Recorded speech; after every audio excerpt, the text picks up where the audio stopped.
Selamat datang di Universitas Islam Negeri Syekh Ali Hasan Ahmad At-Dari Padang Sidimpuan.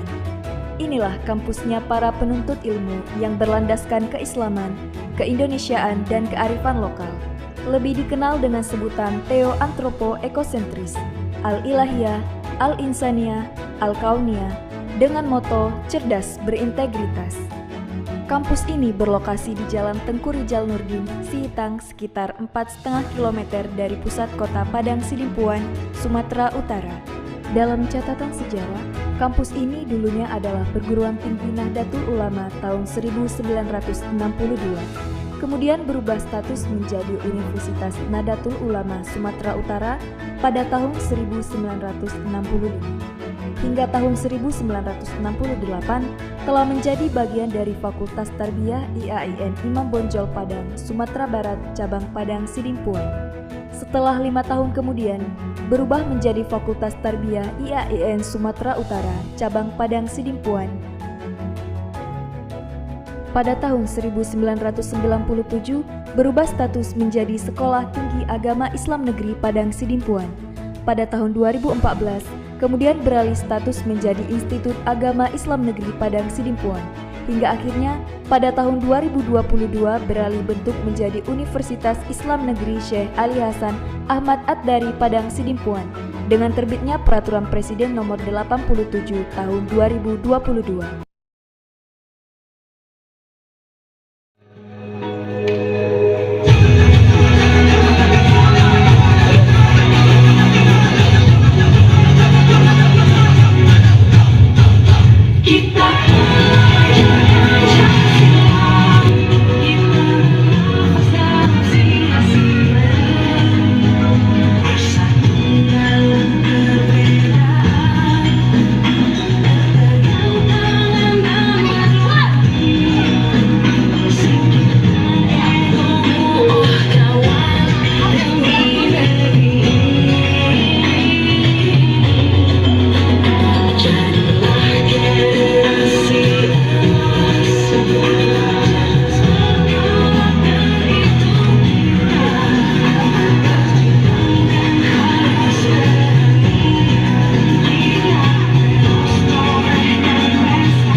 sebelum kita melanjutkan pelajaran kita, ada baiknya kita berdoa dan doa dipimpin oleh ketua kelas.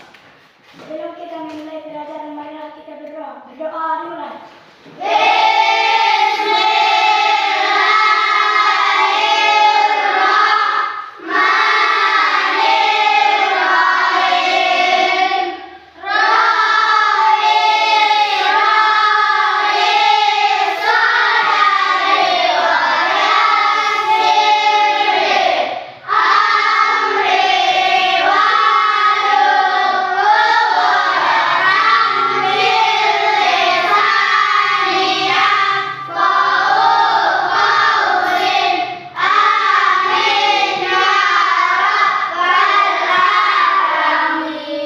Sebelum kita melanjutkan pelajaran kita, Bapak akan memeriksa kehadiran anak-anak sekalian. Bapak minta yang disebutkan namanya untuk mengatakan hadir atau angkat tangan dengan angkat tangan.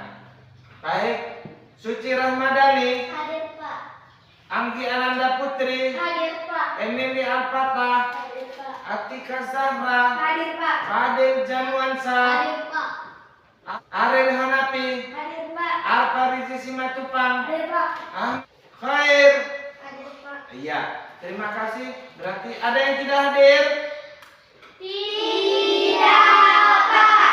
Baik, terima kasih anak-anak atas kehadirannya untuk menambah kecintaan kita kepada negara kita Indonesia. Bapak minta semuanya berdiri dan kita menyanyikan bersama-sama lagu Indonesia Raya.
berjuang untuk bangsa. Baik, anak-anak Bapak yang Bapak sayangi semuanya, hari ini kita akan belajar tentang zakat. Cuman sebelum kita melanjutkan pembelajaran kita tentang zakat, Bapak mau bertanya, Mas, apa ciri-ciri anak soleh? Rajin sholat. Ya, rajin sholat, rajin mengaji, siapa lagi? Ada yang tahu? Ya, Sopan kepada orang tua. bagus, tepuk tangan.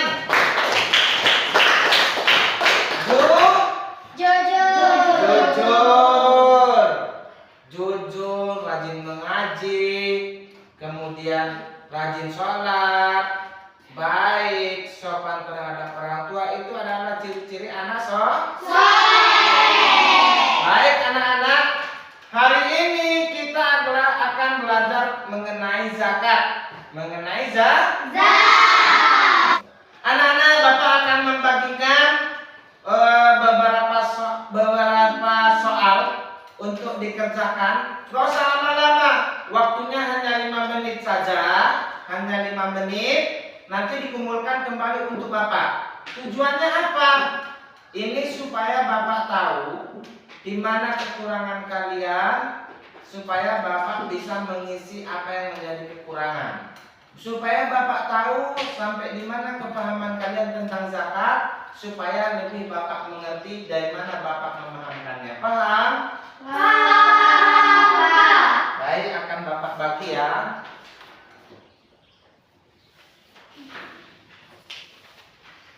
Bapak sudah membagi kalian soal-soal. Silahkan dikerjakan 5 menit. Setelah itu dikumpulkan ke depan. Baik, anak-anak Bapak, hari ini kita belajar tentang zakat. Silahkan tengok di layar, tengok di papan tulis, tengok di layar. Anak-anak, untuk apa kita belajar zakat hari ini? Kita belajar zakat yang pertama agar siswa dapat menjelaskan isi kandungan surah Al-Baqarah ayat 43 tentang kewajiban menunaikan zakat. Surah Al-Baqarah ayat keberapa menunaikan zakat?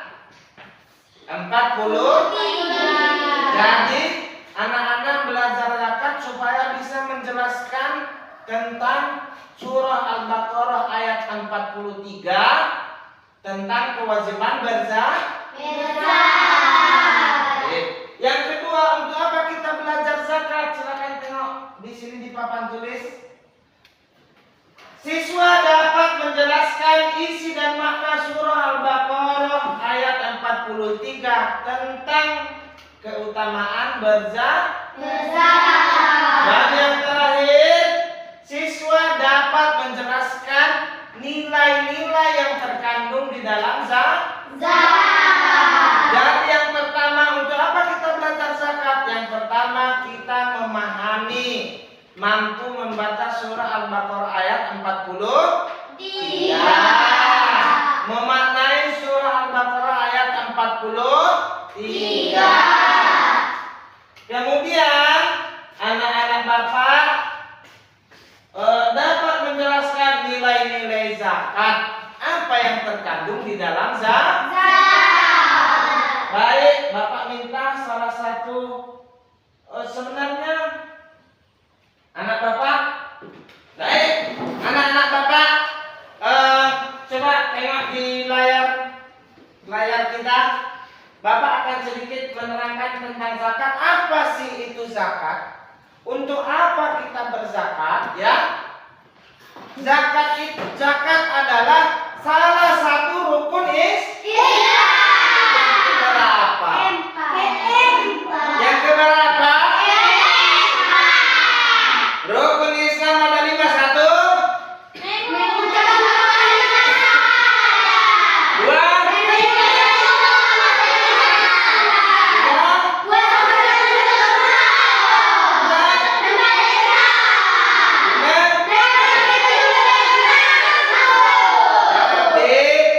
zakat itu salah satu rukun di dalam Islam. Hukumnya salah satu rukun Islam yang diwajibkan bagi umat Islam yang mampu. Zakat merupakan bentuk ibadah untuk membersihkan harta. Siapa-siapa yang tidak mau berzakat, rezekinya tidak berkah. Baik, anak-anak Bapak, silakan Bapak akan menayangkan sebuah video di papan tulis kita atau di layar infocus kita. Tolong diperhatikan. Nanti dari video ini Bapak akan membagikan kepada kalian kertas, dan Bapak akan membagikan kalian menjadi 2 kelompok. Setiap kelompok mempresentasikan apa hasil setelah menonton video ini. Paham ya? Baik, anak-anak Bapak, sama-sama kita nonton atau sama-sama kita lihat apa sih manfaat, apa tujuannya kita berzakat.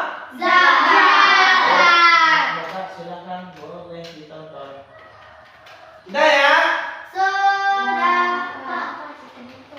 Aku harus memberi makan kepada mereka. Yang Allah sendiri tidak sudi memberikan rezeki kepada orang-orang itu. Tidak, tidak. Saya menolak membayar zakat.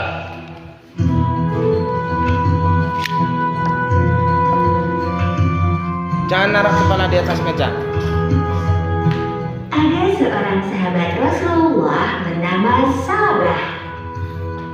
Salabah Yang ditengok adalah layar. orang yang sangat miskin. Setiap selesai menunaikan sholat berjamaah di masjid, Salabah selalu buru-buru pulang duluan. Ini karena kain yang digunakannya untuk sholat hanya ada satu, dan Salabah harus bergantian memakainya dengan sang istri tercinta. Hari terus berlalu. Akhirnya Salabah menghadap Rasulullah. Ya Rasul, berikan kepadaku jalan untuk menjadi kaya. Rasulullah meminta Salabah untuk menerima rezeki yang ada dengan tawakal dan mengingatkannya untuk bersyukur agar Allah menambah nikmatnya. Namun Salabah bersikeras ingin menjadi orang kaya. Maka kemudian Rasulullah memberi sepasang domba kepada Salabah untuk dijadikan modal usaha. 30 detik ada. Dengan izin dari Allah, domba-domba itu berkembang biak dengan sangat baik. Tidak terusan jumlahnya. Salabah pun memiliki kebun kurma yang luas dan subur. Dalam waktu yang singkat, Salabah pun akhirnya dikenal sebagai orang yang kaya raya. Sayangnya, hati dan pikiran Salabah dikendalikan oleh hawa nafsu. Saking takutnya kehilangan harta, Salabah sampai lupa dengan ibadah. Sholat berjamaah pun ia tinggalkan karena terlalu sibuk mengurus ternak dan kebunnya. Hingga suatu hari datanglah wahyu tentang zakat turun kepada Rasulullah. Rasulullah pun meminta Ali bin Abi Thalib untuk menagih zakat kepada Salabah. Rasulullah bilang bahwa jumlah harta yang dimiliki Salabah membuatnya wajib membayar zakat. Ali pun bergegas mendatangi Salabah untuk menagih zakat. Salabah, Rasulullah mengatakan bahwa engkau harus membayar sebagian dari kekayaanmu untuk fakir miskin. Ujar Ali. Namun Salabah menjawab dengan ketus. Buat apa zakat bagi fakir miskin? Maaf Ali, orang-orang miskin itu adalah pemalas. Lihat aku, kalau aku hanya duduk dengan berleha-leha, mana mungkin bisa mengumpulkan kekayaan sebanyak ini? Ali pun menjawab. Tetapi rukun Islam telah menetapkan atas orang yang mampu bahwa ia diwajibkan untuk menunaikan zakat dari sebagian hartanya. Salabah pun naik pitam. Apa? Aku harus memberi makan kepada mereka? Yang Allah sendiri tidak sudi memberikan rezeki kepada orang-orang itu. Tidak, tidak. Saya menolak membayar zakat. Rasulullah khawatir memikirkan jika kelak Salabah dilaknat oleh Allah karena tidak mau membayar zakat. Bahkan saking khawatirnya, Rasulullah meminta Ali untuk menagih zakat kepada Salabah hingga 3 kali. Tapi Salabah masih juga menolak untuk berzakat. Rasulullah pun berkata bahwa harta Salabah kelak tidak akan bisa menyelamatkan dirinya. diucapkan Rasulullah pun terjadi. Mendadak, ternak Salabah diserang wabah. Bahkan banyak dari ternaknya yang mati. Tak hanya itu, kebun kurmanya pun menjadi kering karena diserang hama. Salabah akhirnya datang menghadap Nabi dan hendak membayar zakat. Namun, Nabi menolaknya. Salabah pun akhirnya mendatangi Abu Bakar dengan niat yang sama. Abu Bakar, aku ingin melaksanakan kewajibanku. Tolong terimalah zakatku. Ucap Salabah. Abu Bakar berkata, Maaf, Salabah. Aku tak menerima apa yang ditolak oleh Rasulullah. kekayaan Salabah pun musnah dalam waktu singkat. Ia jatuh miskin dan terlunta-lunta. Pada akhirnya, seluruh harta yang dimilikinya tidak dapat menyelamatkan hidup Salabah. Salabah tidak mau berzakat karena begitu sayang dengan hartanya dan tidak mau merugi. Padahal, berzakat tidak akan pernah membuat seseorang menjadi miskin.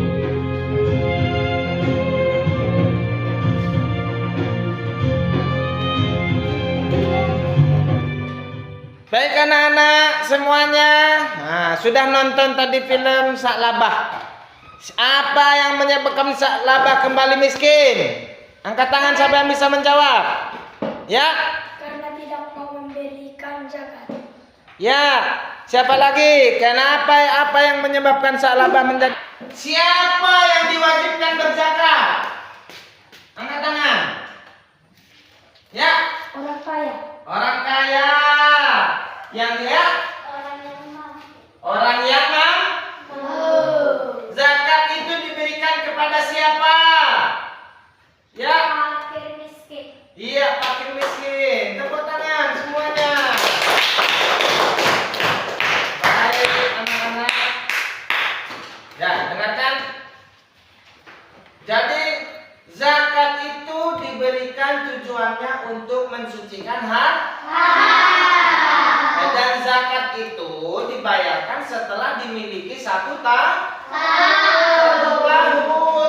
Jadi zakat itu dibagi menjadi dua. Yang pertama zakat Fitrah. ya, siapa yang jawab zakat fitrah? Yang pertama zakat Fitrah. yang kedua zakat Mal. apa itu zakat mal?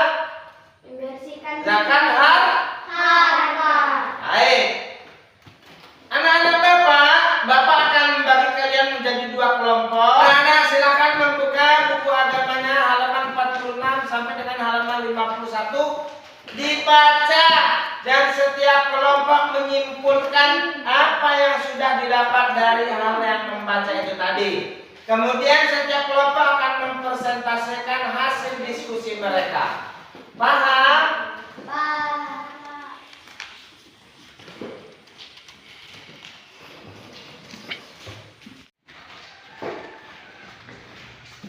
Kami akan mempresentasikan hasil diskusi kelompok 1. Hasil diskusi kelompok 1. Apa itu zakat fitrah? Zakat fitrah adalah zakat yang diwajibkan bagi setiap muslim yang mampu dan dikeluarkan pada bulan Ramadan sebelum pelaksanaan salat Idul Fitri. Dampaknya mendidik sifat dermawan. Zakat melatih umat Islam untuk peduli, dermawan dan ikhlas dalam membantu sesama. Kelompok 2 mau bertanya, bolehkah berzakat kepada orang kaya? Saya akan menjawab pertanyaan dari kelompok 2. Zakat tidak boleh diberikan kepada orang yang mampu secara ekonomi karena zakat ditunjukkan untuk membantu mereka yang benar-benar membutuhkan. Memberikan zakat menciptakan rasa kasih sayang dan persaudaraan antara sesama muslim. Baik anak-anak, dari hasil diskusi yang Bapak rangkum, Bapak mengambil kesimpulan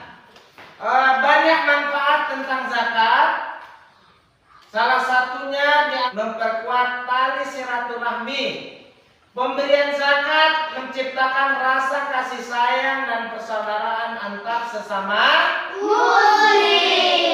Bagus. Kemudian yang lain, zakat juga dapat mendidik sifat dermawan, melatih umat Islam untuk peduli, dermawan, ikhlas membantu sesama. Kemudian zakat dapat mendekatkan diri kepada Allah. Yang terakhir, zakat itu mensucikan jiwa. Baik, anak-anak. Baik, terima kasih anak-anak. Sebelum kita mengakhiri pembelajaran kita, Bapak akan membagikan soal tes sumatif kepada anak-anak. Dikerjakan 10 menit saja. Dikerjakan 10 menit saja. Setelah itu dikumpul kembali kepada Bapak. Paham? Paham. Baik. Bapak akan membagikan soal tes sumatif agar Bapak bisa melihat sampai di mana ke pemahaman kalian terhadap pembelajaran zakat. Baik anak-anak, silakan dikerjakan. Sudah? Baiklah anak-anak Bapak yang Bapak sayangi, pembelajaran tentang zakat kita sudah selesai. Bapak minta kalian semuanya rajin belajar di rumah. Kemudian jangan lupa Bapak akan membagikan link. Silakan dilihat di layar. Silakan dilihat videonya, ditonton di rumah. Jadi menonton HP atau menonton YouTube itu bukan suatu hal yang tidak bermanfaat. Bisa menonton YouTube itu bermanfaat kalau kita menonton hal-hal yang baik. Ini linknya akan Bapak bagikan di handphone masing-masing untuk kalian tonton nanti di rumah untuk pembelajaran selanjutnya, yaitu materi tentang bagaimana pembagian zakat, siapa-siapa yang mendapatkan zakat, kemudian bagaimana cara menghitung zakat mal. Terima kasih sudah belajar dengan semangat. Bapak minta ketua kelas untuk menutup pembelajaran kita dengan doa. Sebelum kita